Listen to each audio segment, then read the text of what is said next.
Hola, hola, buen día, ¿me escucha? Buen día, doctor. Sí, se Buen día, escucha. doctor. Muy bien, vamos a continuar entonces avanzando. Nuestro tema ya es nervioso 3, ¿no es verdad? Integración sináptica se llama. La primera había sido la parte de sinapsis, la segunda es neurotransmisores, que ya dimos, y la tercera es integración sináptica. ¿Está correcto?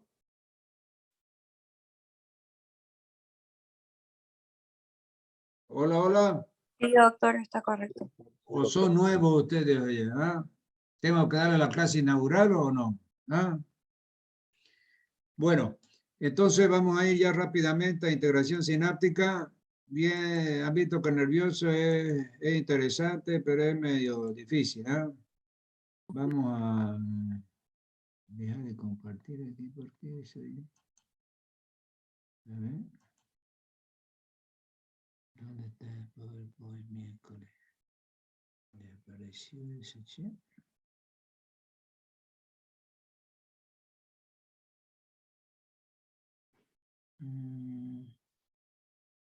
Complicado.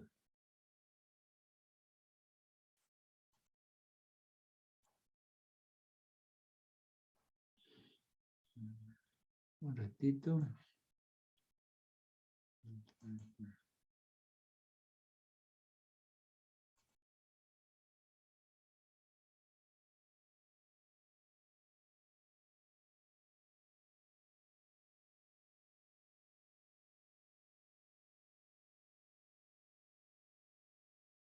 Yeah.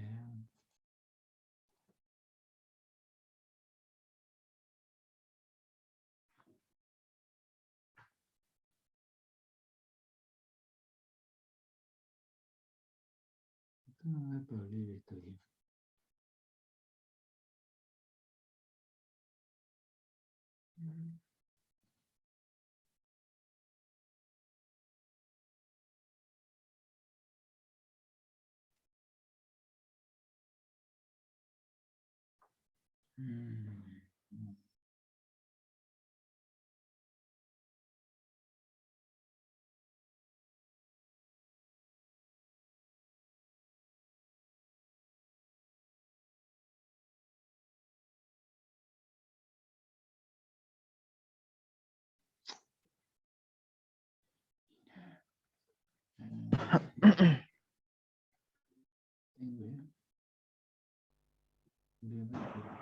¿Por qué no se puede compartir esto?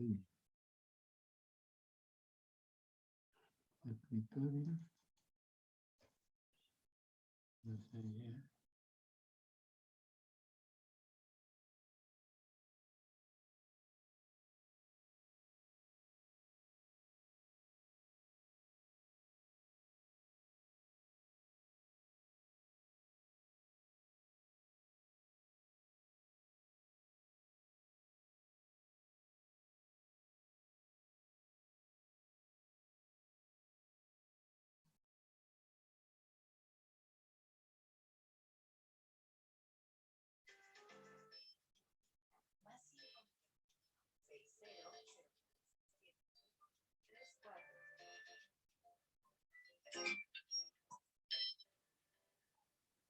Hola, hola. Sí. Ya, escúchame, yo estoy en clase virtual ahora. A ver rápido, ¿qué era lo que quería?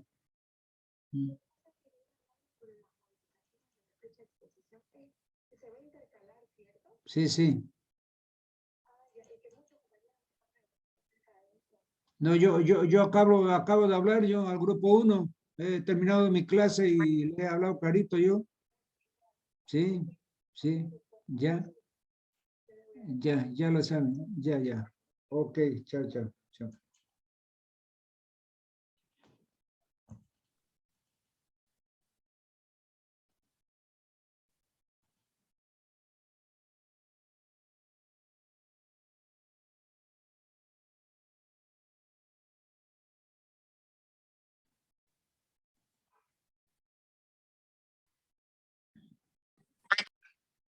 Un ratingo ya, paciencia, pues no puedo abrir este archivo. Alguna cosa he hecho errada aquí, pero ya vamos a... Espérese un retingo. Vamos a ver por PowerPoint. Lo tenía listo yo el archivo ya.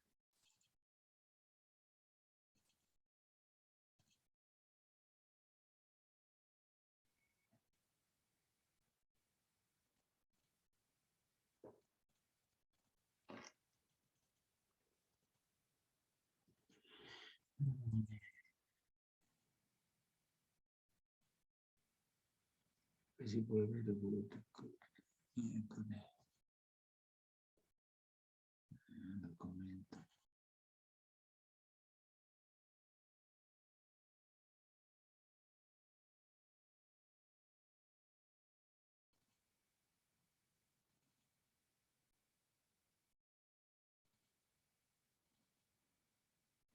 Ahora sí vamos a ver ya.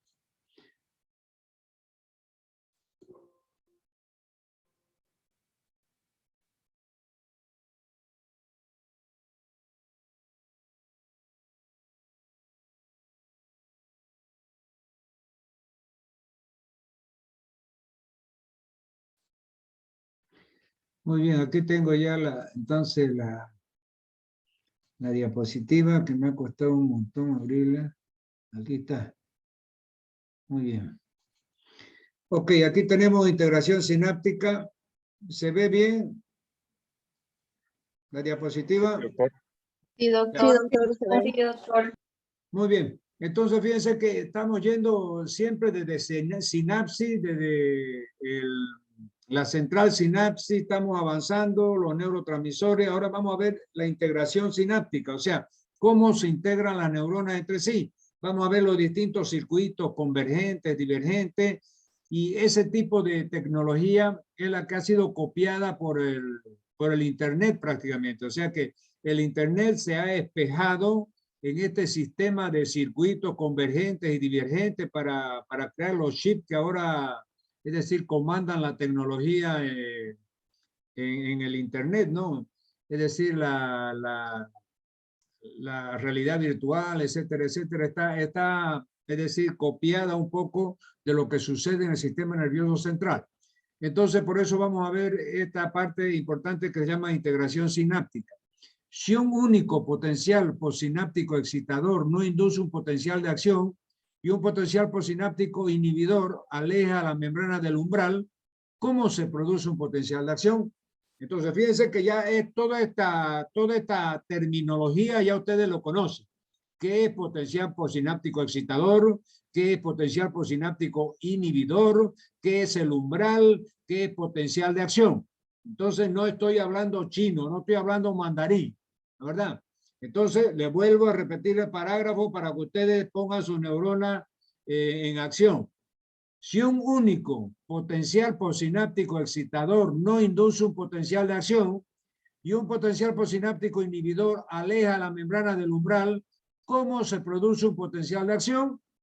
Entonces, en otras palabras, lo que nos está diciendo así, si llega un potencial postsináptico excitador y no consigue llevar a ese menos 65 a menos 45, quiere decir de que no se genera un potencial de acción.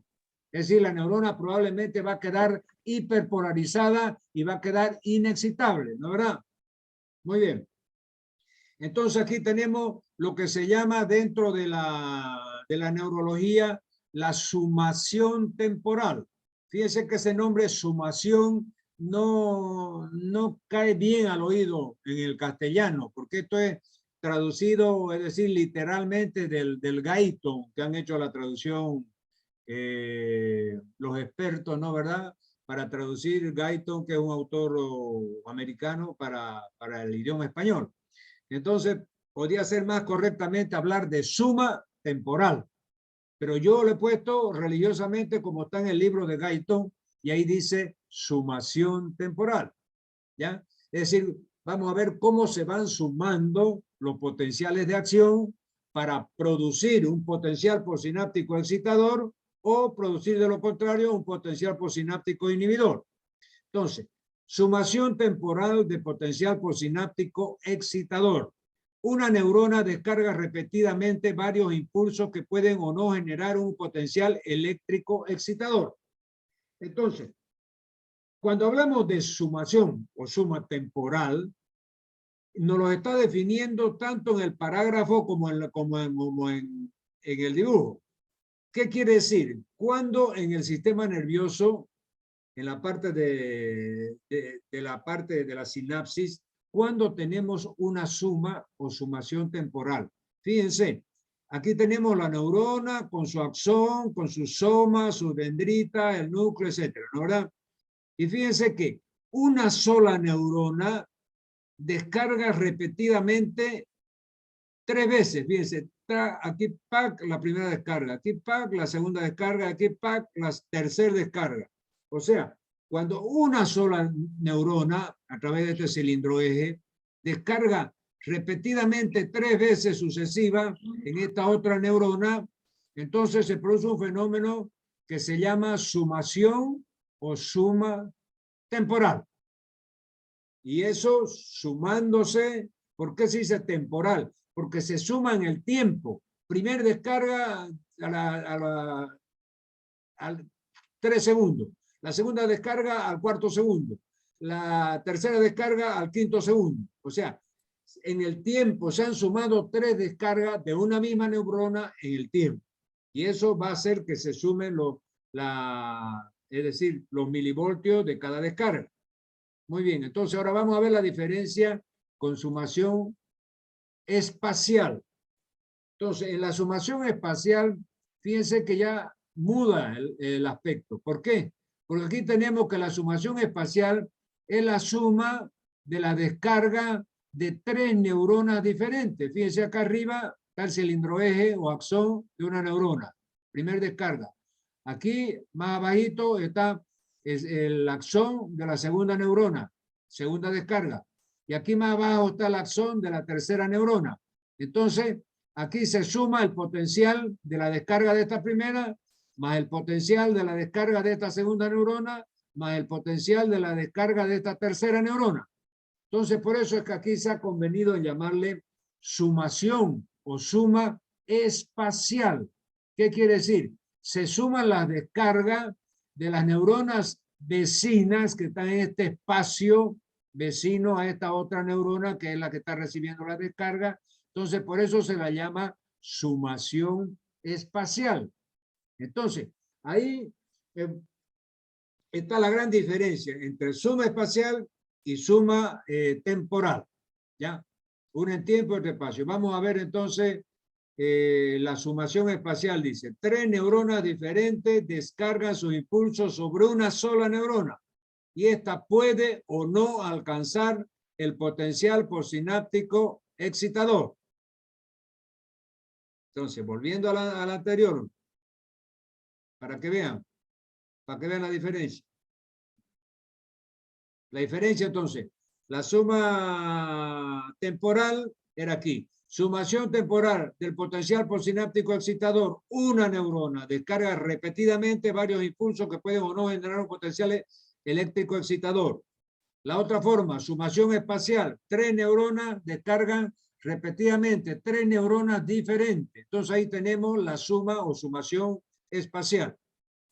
Entonces acá vamos a ver cómo la sumación espacial y temporal se da ya en la práctica a nivel de la sinapsis neuronal, ¿no? Entonces vamos a bajar esta. Sumación espacial dice potencial postsináptico excitador. Entonces, yo le voy a explicar primero lo que sucede, o es lo mismo, lo que sucede en la práctica. Aquí vamos a comenzar con el dibujo, porque así se ubica mejor y se entiende mejor. Aquí tenemos el soma, fíjense, el soma de una neurona. Aquí están las dendritas de esta neurona. Aquí está el axón de la neurona que está saliendo. Porque está la neurona, estamos hablando de la neurona postsináptica. Aquí las neuronas presinápticas son estas otras que están llegando con su cilindro eje, o sea, con sus axones. Entonces, fíjense que aquí va a descargar una neurona y otra neurona. Va a hacer su descarga.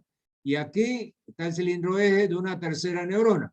Entonces, por lo tanto, podemos decir que esta es una sumación espacial, ¿no es verdad? Porque son 3 neuronas diferentes que van a descargar sobre esta neurona postsináptica.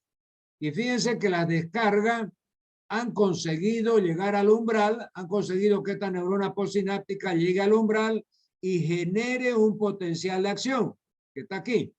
Entonces vamos a ver, 1. 3 neuronas excitatorias descargan sus potenciales degradados y separados que están por debajo del umbral de descarga. O sea, cada una de estas neuronas separadamente, al descargar su estímulo, no generaría un potencial de acción. Pero si descargan las 3 en forma sucesiva, es decir, a través de una sumación, van a ver ustedes, espacial, van a conseguir que se llegue al umbral y esta neurona postsináptica se despolarice y continúe el impulso avanzando. Entonces, repito, 1. 3 neuronas excitatorias descargan sus potenciales degradados y separados que están por debajo del umbral de descarga. 2. Los potenciales degradados llegan a la zona de descarga y se suman creando una señal supraumbral. 3. Se genera un potencial de acción.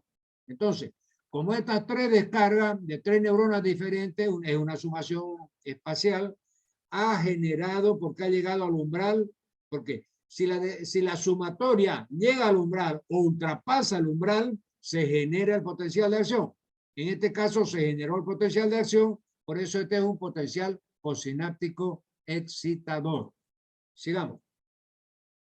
Entonces aquí dice, fíjense, consecuencia de los fenómenos de sumación. ¿Ya? Entonces aquí vamos a ir otra vez al apuntador, para que no se pierda.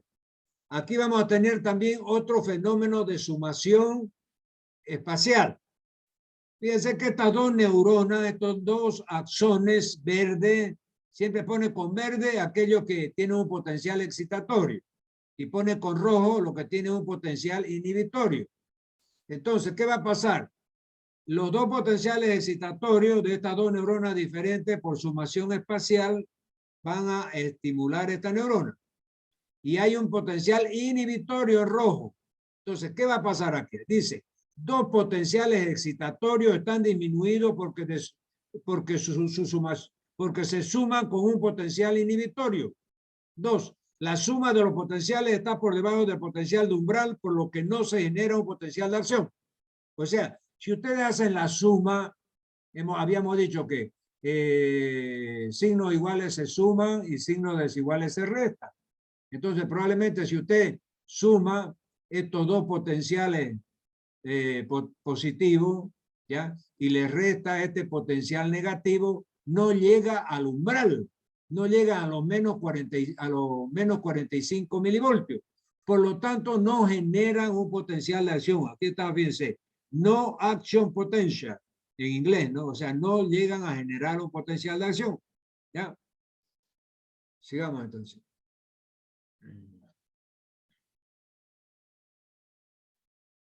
Aquí tenemos ya los circuitos neuronales que yo le he hablado.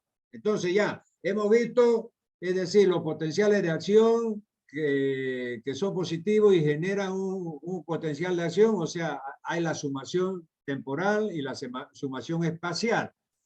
Ambos, si están en la sumación espacial, si hay potenciales positivos y potenciales negativos, hay que hacer la sumatoria.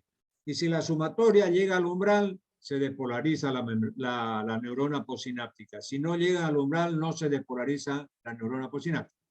Ahora vamos a ver qué son los tipos de circuitos neuronales convergentes. Voy a poner mi apuntador. Convergente, fíjense, viene de la palabra convergencia. Entonces aquí tenemos, fíjense cuántas neuronas. 1, 2, 3, 4, 5, 6, 7, 8 neuronas. 8 neuronas. Fíjense, estas 7 de aquí van a descargar en 3 de aquí. Y estas 3 de aquí, más una de las 7 de acá, va a descargar en esta única neurona. Entonces, fíjense que se van convergiendo, es decir, de 8 neuronas, convergen en 3. Esta una va directo a la otra. Pero el hecho es que 3, 6, 7, 8 neuronas van a convergir en una sola. Por eso se dice circuitos neuronales convergente. O sea, entran muchos estímulos y sale un estímulo solo prácticamente a la misma neurona. Se suman todos esos estímulos en una sola neurona. Por eso yo aquí, convergente, es el circuito en el que las señales que entran, señales aferentes, a la asociación neuronal, excitan a un número menor de fibras que salen, que son las eferentes. Lógico. Entran 8 fibras, de aquí salen solamente 2 fibras, 3 y 4, y a una sola neurona, entonces prácticamente recibió la descarga de estas 8 neuronas, se concentraron en esta última neurona y única neurona.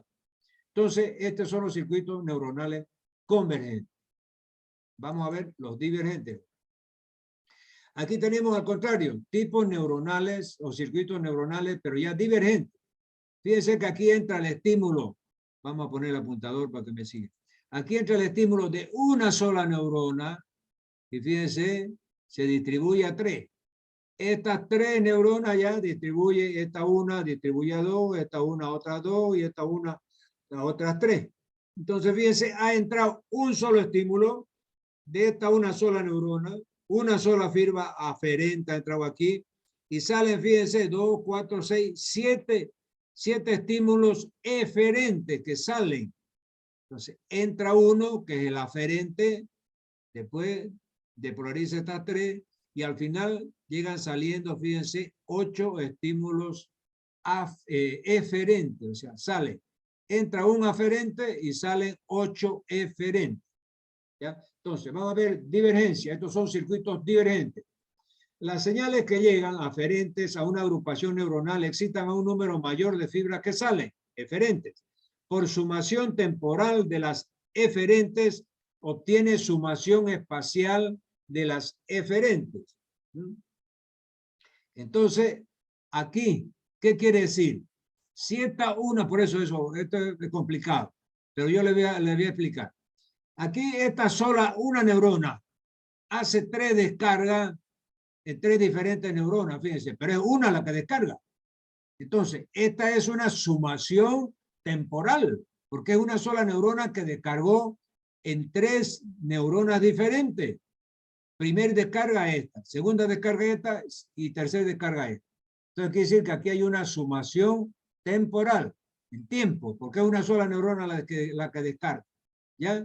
Entonces, ahora, fíjense que aquí ya hay varias neuronas, hay 1, 2, 3, que van descargando en estas otras 8, pero aquí ya hay una sumación espacial, ya, porque es más de una neurona la que descarga.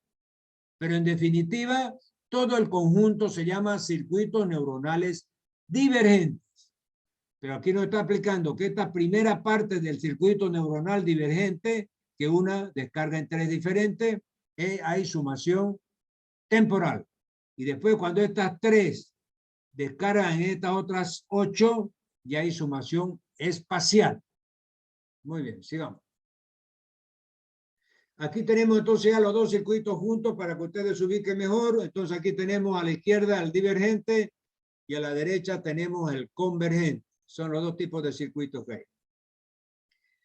Perdón, al que vamos a ver ahora, ¿no? Pero hay también circuitos oscilantes que se produce la autoestimulación, que es el circuito, por ejemplo, que tiene el nódulo sinusal. Desórdenes de la transmisión sináptica. Desorden de la transmisión sináptica. La sinapsis es el paso más vulnerable en la propagación de la señal. Por ejemplo, antidepresivos inhiben la inactivación por diferentes causas, neurotransmisores como norefedrina, o sea, la noradrenalina, la dopamina, la serotonina, etcétera. Todo esto es farmacología ya, ¿no? Entonces, estos neurotransmisores, dopamina, serotonina, noradrenalina, etcétera, están presentes en los antidepresivos, que tienen estos nombres, Prozac, este ejemplo. Esquizofrenia, miastenia gravis, Parkinson y depresión. Entonces, aquí nos está mostrando ya en la clínica médica, por eso es importante que veamos un poco de teoría y ya tengamos un ejemplo en qué se aplica toda esta parafernalia que estamos aprendiendo, ¿de verdad? Es decir, aquí ya estamos hablando de los desórdenes de la transmisión sináptica. Entonces, hay desórdenes de la transmisión sináptica en todas estas enfermedades. Esquizofrenia, que es un tipo de demencia precoz, miastenia gravis, que es un trastorno en la transmisión del impulso nervioso y la secreción de acetilcolina, Parkinson, lo que también ustedes hemos visto ya el mal de Parkinson, se recuerda cuando vimos algunos neurotransmisores, problemas en la sustancia negra, y la depresión. Los síndromes depresivos también tienen problemas en estos neurotransmisores. Sigamos. Receptores sensitivos están encargados de captar la información del medio, tanto externo como interno, el que se desarrolla en la vida de un individuo. Piensa en ti mismo, en todo lo que tiene a tu alrededor, en la cantidad de cosas que llaman tu atención, la variedad de estímulos que recibes consciente y lo que recibes sin darte cuenta, por ejemplo, lo que viene de tu propio cuerpo. Esa información siempre provoca una respuesta en el ser vivo más lento, más rápido, inmediato o a largo plazo, pero imprescindible para mantener la vida. A esa información que provoca una respuesta le damos el nombre de estímulo. Entonces, información que provoca una respuesta del sistema nervioso central se le llama estímulo. Muy bien. Vamos a ver la siguiente. Aquí tenemos los tipos de receptores a los que nos hemos referido. Tenemos la primera clasificación de los receptores son los mecanorreceptores o receptores mecánicos, por eso llaman mecanorreceptores. ¿Ya? Después vamos a tener los quimiorreceptores y después más adelante vamos a ver nuevamente otro tipo de receptores que son los nociceptores o receptores del dolor. Pero volvamos acá a nuestra diapositiva.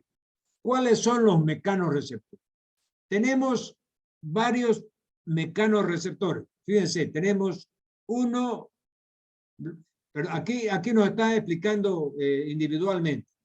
Los mecanorreceptores nos están indicando que el mecanismo íntimo de acción de los mecanorreceptores actúan por compresión, voy a poner mi apuntador, actúan por compresión y estiramiento.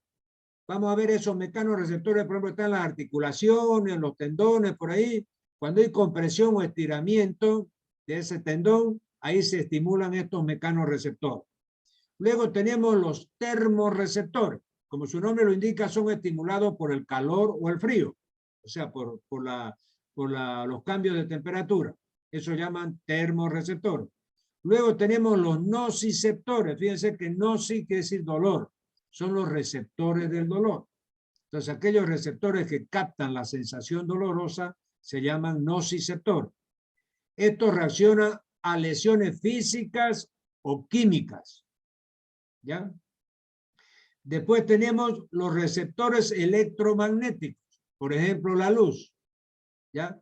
Ustedes saben que la luz en la retina va a producir la imagen, que es la que nosotros vamos a ver. Entonces, eso se debe a la captación de esos rayos luminosos en la retina que la van a transformar en una imagen. Eso se llama receptores electromagnéticos. Y por último, los quimiorreceptores, que son los receptores del gusto. Los receptores del gusto que están en las papilas de la lengua nos van a dar las sensaciones de gusto, de olor, cantidad de oxígeno arterial, osmolaridad, etc. Todos esos quimiorreceptores que son estimulados por cambios químicos, como los del gusto, los de los olores, los de la cantidad de oxígeno que nos llega en las arterias, de la osmolaridad, del anhídrido carbónico, todos esos cambios de estos elementos químicos son llamados quimiorreceptores o receptores químicos. Entonces aquí a la derecha vamos a ver la forma que tiene. Las terminaciones nerviosas libres, fíjense, estos son los que captan el dolor. Las cápsulas de Pacini, estos están en el estiramiento de las articulaciones. Las cápsulas de Meissner también están en los músculos y las cápsulas de Krause están prácticamente debajo del sistema celular subcutáneo, en la parte muscular, tendones, articulaciones, etc. Estos son generalmente los mecanorreceptores. Vamos a ir a la próxima. Aquí tenemos los nociceptores, que son los receptores del dolor, que ya lo he dicho. Receptores del dolor y su estimulación. El dolor es una experiencia sensorial objetiva y emocional subjetiva, generalmente desagradable, que pueden experimentar todos aquellos seres vivos que disponen de un sistema nervioso. Es una experiencia asociada a una lesión tisular o expresada como si ésta existiera. Todo el dolor se transmite por terminaciones nerviosas libres, diseminadas en las capas superficiales de la piel, en tejidos internos como el periósteo, paredes arteriales, superficies articulares, os del cerebro y tiendas del cerebelo. Entonces, fíjense que los nociceptores o receptores del dolor están localizados en todas las partes del organismo. Hueso, piel, cerebro, cerebelo, etc. ¿Ya? Entonces, aquí nos define el dolor como una sensación desagradable, generalmente desagradable, que tiene un componente objetivo y otro subjetivo o emocional. O sea, el dolor es una parte objetiva que está siendo estimulada, que estimula estos nociceptores, y una parte subjetiva, emocional. Por eso es que hay personas, supóngase, se han hecho test, se han hecho experimentos de provocarle algún tipo de dolor. Y hay personas que refieren ese dolor de forma leve. Y es el mismo estímulo. Póngase un pinchacito. Uno lo recibe leve y otros lo refieren tremendamente doloroso. Entonces, la parte objetiva de la estimulación del receptor del dolor en una persona es la misma entre una y otra persona, la parte objetiva del dolor. Pero varía la parte subjetiva o emocional. Entonces, una persona si está estresada, está deprimida, etcétera, probablemente las sensaciones dolorosas las va a percibir con mayor intensidad que otra persona que está bien, que está en paz de la vida, etcétera, etcétera, ¿no? Muy bien, sigamos. Sensaciones somáticas. Entonces estamos viendo también otro capítulo dentro de la neurología, donde vamos a ver las sensaciones somáticas. Son los mecanismos nerviosos que recogen la información sensorial del propio cuerpo. O sea, fíjense que nuestro cuerpo manda permanentemente, toda la parte de nuestro cuerpo, online, o sea, en tiempo real, mandan información permanente al cerebro, a la corteza cerebral. Entonces, esas son las sensaciones somáticas, que pueden ser captadas por los mecanorreceptores que hemos visto, por los termorreceptores y por las sensaciones dolorosas que son los nociceptores. Las sensaciones somáticas ingresan a la médula espinal a través de las raíces dorsales de los nervios espinales y se conducen al sistema nervioso central por dos vías. Entonces ya vamos entrando en la vía nerviosa. Fíjense que ustedes probablemente no se acuerdan ya de neuroanatomía, la famosa vía. A mí en la Argentina nos la metían hasta por las fosas nasales y todavía hasta ahora me acuerdo de esta famosa vía nerviosa. Entonces, ¿qué nos está diciendo este parágrafo? Nos está diciendo de que las sensaciones somáticas, o sea, de cada partecita de nuestro cuerpo, manda información en tiempo real, online, a la corteza cerebral de todo lo que pasa en nuestro cuerpo. Los problemas mecánicos de compresión y estiramiento son detectados por los receptores llamados mecanorreceptores. Los receptores térmicos de calor y frío mandan información sobre la temperatura en cualquier parte del organismo a la corteza cerebral. Las sensaciones dolorosas que captan cualquier parte de nuestro organismo mandan en tiempo real, online, también rápidamente al cerebro las informaciones de dolor que se está sintiendo en alguna parte del organismo. Esa vía, por ejemplo, en el caso de la vía somática, de las sensaciones, entran por el asta posterior de la médula espinal. Ustedes saben que las astas posteriores entran las sensaciones, es decir, la parte sensitiva de estas sensaciones somáticas. Y después van por dos vías. La vía que se llama columna dorsal y lemnisco medial, eso se ha estudiado en anatomía, y la segunda vía que es la del sistema anterolateral. Entonces, esas dos vías son las que conducen estas sensaciones somáticas desde la periferia del cuerpo hasta la zona central que está localizada en la corteza cerebral. Aquí hay un dibujo donde fíjense todos los haces por donde van estas sensaciones somáticas. Al área de asociación de la corteza, los estímulos visuales, los estímulos del cerebelo, los estímulos cerebrales, al sistema límbico, a los labios, al lóbulo frontal, etc. Ya no vamos a entrar en esos detalles ya mínimos de la zona de la corteza cerebral donde llega. Lo importante sí, tienen que saber es por qué vía van. Y van por dos vías, la que hemos visto aquí, sistema columna dorsal, que la vamos a ver después detalladamente, y lemnisco medial, y dos, el sistema anterolateral. Sigamos. Receptores del dolor y su estimulación. Fíjense que aquí entonces vamos a ver las sensaciones dolorosas. El dolor nuevamente es una experiencia sensorial, objetiva y emocional, subjetiva, generalmente desagradable, que pueden experimentar todos aquellos seres vivos que disponen de un sistema nervioso. Es una experiencia asociada a una lesión tisular o expresada como si ésta existiera. Todo el dolor se transmite por terminaciones nerviosas libres diseminadas en las capas superficiales de la piel, como tejidos internos, periósteos, paredes, etc. Eso ya se lo he leído yo, se lo estaba leyendo de nuevo para que ustedes vean la importancia de esos receptores del dolor. Muy bien, entonces, de esa forma nosotros, esta primera parte, fíjense que esto es largo, las sensaciones, toda la